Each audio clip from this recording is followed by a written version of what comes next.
نحمده ونصلي على رسوله الكريم أما بعد أعوذ بالله من الشيطان الرجيم بسم الله الرحمن الرحيم إنا نحن نزلنا الذكر وإنا له لحافظون صدق الله مولانا العظيم۔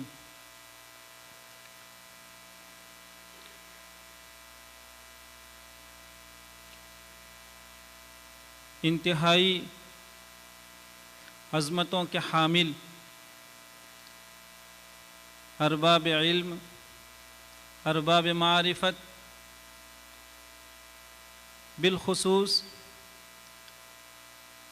آج کی اس مسابقتی محفل کی بنیاد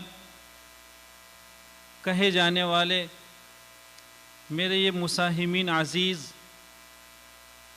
اور ان حاملین قرآن اور خدام قرآن کی تشجیع، ان کی ہمت افزائی کے لیے تشریف لائے ہوئے میرے ایمانی بھائیوں،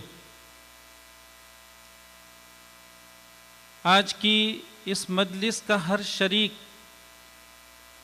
مختلف نواحی اور مختلف وجوہ سے بہت ہی قابل قدر ہے۔ یہ وہ مجمع ہے جو اللہ رب العزت اور اس کے محبوب صلی اللہ علیہ وسلم سے خصوصی محبت کا دم بھرتا ہے، اور وہ اپنے دم بھرنے میں بجا ہے۔ حضرت عبداللہ ابن مسعود رضی اللہ تعالی عنہما کی روایت ہے، سرکار دو عالم صلی اللہ علیہ وسلم سے حضرات صحابہ کرام رضی اللہ تعالیٰ عنہم نے ایک مرتبہ سوال فرمایا کہ یا رسول اللہ صلی اللہ علیہ وسلم، ہم تو آپ سے اور اللہ رب العزت سے خوب محبت کرتے ہیں، ہمارے قلوب آپ کے عشق سے اور اللہ رب العزت کی محبتوں سے معمور ہے، لیکن ہم یہ بھی جاننے کا شوق رکھتے ہیں کہ اللہ کا رسول اور اللہ رب العزت بھی ہم سے محبت کرتے ہیں، ہم یہ جاننے کا شوق رکھتے ہیں۔ اللہ کے رسول صلی اللہ علیہ وسلم جواباً ارشاد فرماتے ہیں کہ کیا آپ کو قرآن کریم سے محبت ہے؟ کہا اللہ کے جس بندے کو قرآن کریم سے محبت ہوتی ہے وہ اللہ کا بندہ اس کا یقین کرے کہ قرآن کریم کی محبت کے صلے میں اللہ اور اللہ کا رسول اس سے محبت کرتا ہے۔ قربان جائیے اپنی قسمت پر، فخر کیجیے اپنی قسمت پر کہ ہم اور آپ قرآن کریم کی محبت ہی میں یہاں جمع ہیں۔ پھر یہ وہ مجمع ہے جس کو خاصان خدا کا مجمع کہا جا سکتا ہے۔ اللہ کے رسول صلی اللہ علیہ وسلم کا ارشاد ہے، اہل القرآن ہم اہل اللہ و خاصتہ۔ یہ ہمارے عزیز جنہوں نے یہاں رہ کر اپنے اساتذہ کرام کا خوب ساتھ نبھا کر اور اپنے اوقات عزیز کو اللہ کے کلام کے پیچھے خرچ کر کے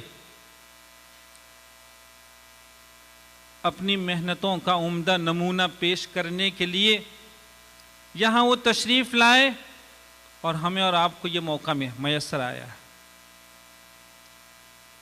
یہ خاصان خدا ہے، اور یہ وہ مجمع ہے جو ان خاصان خدا سے محبت کرتے ہوئے ان کے سروں پر ہاتھ پھیرنے کے لیے، ان کی تائید کے طور پر، ان کی عظمت کے لیے یہاں جمع ہے۔ اور بھائیو، دنیا کا قانون ہے کہ دوست کا دوست دوست ہوتا ہے۔ یہ اللہ رب العزت کے دوست ہیں، اللہ رب العزت نے ان کو اپنے خاص لوگ ہونا فرمایا ہے، ہمیں ان سے محبت ہے۔ انشاءاللہ ثم انشاءاللہ ہم بھی اللہ اور اللہ کے رسول کی محبت حاصل کریں گے، ان کی معرفت۔ بہت قابل قدر ہیں، اور ہم دل کی تمام تر گہرائیوں سے مبارکباد پیش کرتے ہیں اسلامک فاؤنڈیشن کے منتظمین نیک قلوب کے حامل، اور ان کی پوری ٹیم ورک ہی کا یہ نتیجہ ہوتا ہے۔ ہم ان کی خدمت میں تمام تر گہرائیوں سے مبارکباد پیش کرتے ہیں، ان کی پیشانی پہ بوسہ دیتے ہیں کہ یہ وہ لوگ ہیں جو خیر کے متلاشی ہیں ماشاءاللہ، اور انہوں نے قرآن کریم اور امت محمدیہ صلی اللہ علیہ وسلم کے ساتھ جس ہمدردی کا ثبوت دیا، ان کی محنتوں کا نتیجہ ہے، ان کی فکروں کا نتیجہ ہے کہ الحمدللہ ثم الحمدللہ یہاں کا حفظ قرآن کریم، اس کی تلاوت اور انداز تلاوت کے معیار نے نوٹ کرنے کے قابل ترقی کی ہے ماشاءاللہ، بہت مبارک۔ ورنہ ہمیں یاد ہے ہم جب آپ کے یہاں پہلی بار حاضر ہوئے تو کچھ عجیب انداز تھا، لیکن اب کی الحمدللہ ان بچوں نے بہت اچھی محنت کی۔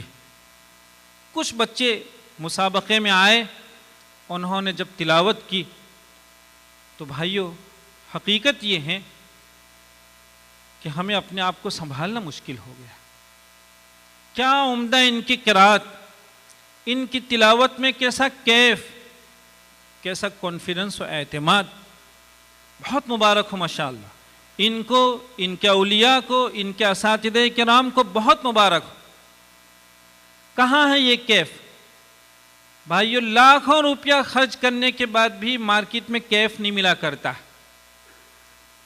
لیکن اللہ کا ایک بندہ جب اپنے عمدہ گلے سے شاندار انداز میں قرآن کریم کی تلاوت کرتا ہے تو دل بھر آتا ہے، دلوں کی دنیا بدل جایا کرتی ہے۔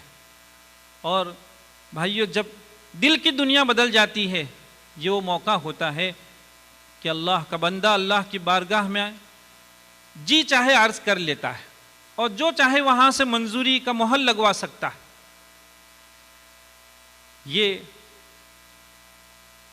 اسلامی تاریخ رہی ہے، موقع نہیں ہے ورنہ اس کی تفصیل کرتے۔ حضرت عمر فاروق رضی اللہ تعالیٰ عنہ حضرت ابو موسیٰ اشعری رضی اللہ تعالیٰ عنہ سے بار بار درخواست کرتے، ذکرنا ربنا یا ابا موسیٰ، اے ابو موسیٰ تم ہمیں اپنے رب کی یاد دلاؤ۔ حضرت ابو موسیٰ اشعری رضی اللہ تعالیٰ عنہ اپنی بہترین آواز میں قرآن کریم کی تلاوت فرماتے، حضرت عمر فاروق رضی اللہ تعالیٰ عنہ زار و قطار روتے تھے۔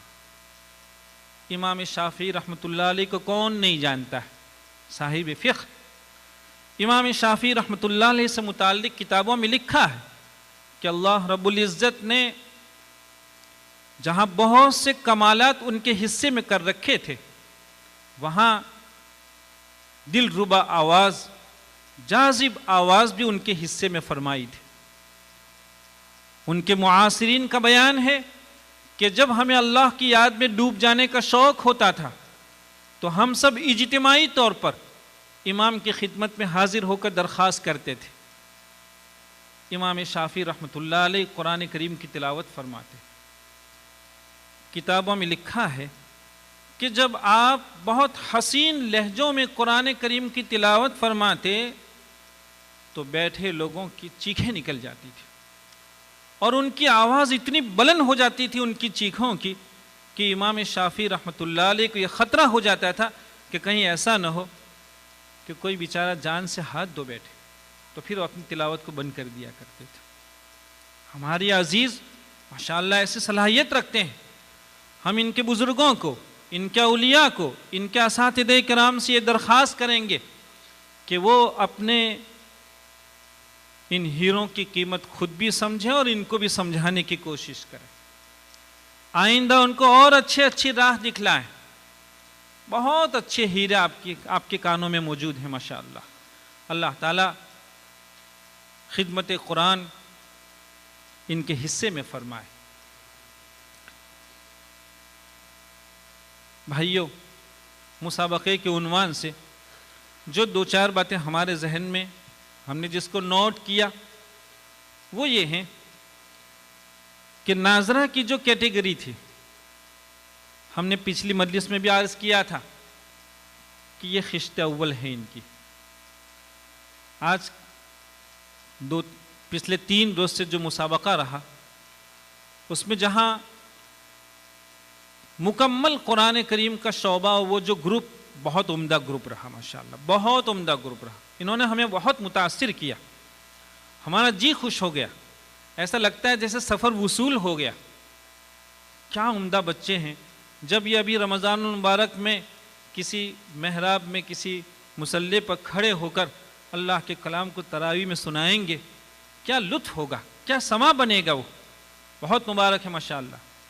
جہاں اس طرح کے شعبوں نے ترقی کی ہے، وہاں ناظرہ کے شعبے کے باب میں اب بھی ہماری رائے یہ ہے کہ مسجد کے جو ذمہ دار حضرات ہیں وہ اس کی کوشش کریں کہ اچھے اساتذہ کرام جن کی ادا عمدہ ہو، تلفظ شاندار ہو، ایسے اساتذہ کرام کی خدمت حاصل کرنے کی کوشش کریں اور ان بچوں کی ان کے حوالے کریں.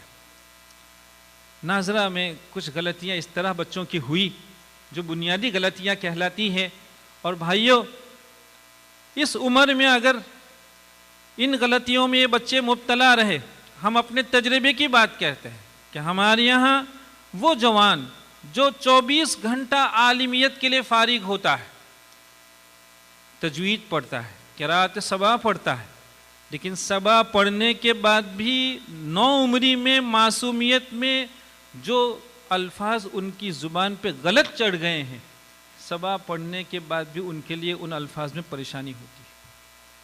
اس لیے بھائیوں اس کی کوشش کی جائے کہ ناظرہ کے شعبے کو اور مضبوط سے مضبوط تر بنایا جائے. پھر ان بچوں کے جو اولیاء اساتذہ کرام موجود ہیں، اجتماعی طور پر سبھی سے ہم درخواست کریں گے کہ ہر ایک اپنے بچے کو مسابقے میں لانے سے پہلے اس کی پوری کوشش کرے کہ ہمارا بچہ ہر اینگل سے پوری تربیت پا کر آئے. ایک معمولی بات سمجھا دیں. ایک بچہ آیا امتحان دینے کے لیے، بہت عمدہ تلاوت کر رہا تھا، لیکن جب اس نے ابھی امتحان شروع کیا، پہلی آیت ممتحن نے پڑھی، ایگزامینر نے، وہ بچہ اس کو پکڑ نہیں پایا. اس کو چاہیے تھا کہ وہ اس کا حق تھا وہ ایگزامینر سے کہتے کہ کین یو ریپیٹ اٹ، کیا آپ اس آیت کو پھر پڑھ پائیں گے؟ تو لیکن وہ بچہ نہیں کہا، اور اس نے باوجود اس کے کہ آیت نہیں پکڑ پایا تھا، پڑھنے کی کوشش کی. نتیجہ یہ ہوا کہ وہ پہلی آیت میں ابھی آیت مکمل ہوئی نہیں تھی کہ اٹک گیا اور اس کا 1 نمبر کٹ گیا. تو اس کی تربیت کی جائے. ہمارے بہت سے بچے ہیں جو مائک کا استعمال نہیں جانتے ہیں، مائک کا اچھا استعمال کیجیے. بہرحال بہت مبارک ہیں وہ لوگ جو ایسے مسابقے کی انعقاد کے لیے تن من دھن کی بازی لگا دیا کرتے ہیں. اللہ تعالیٰ ان کی خدمات کو قبول فرمائے اور ہم سب کے لیے اس کوشش کو، اس کاوش کو ذخیرِ آخرت ثابت فرمائے. وآخر دعوانا الحمد للہ رب العالمین.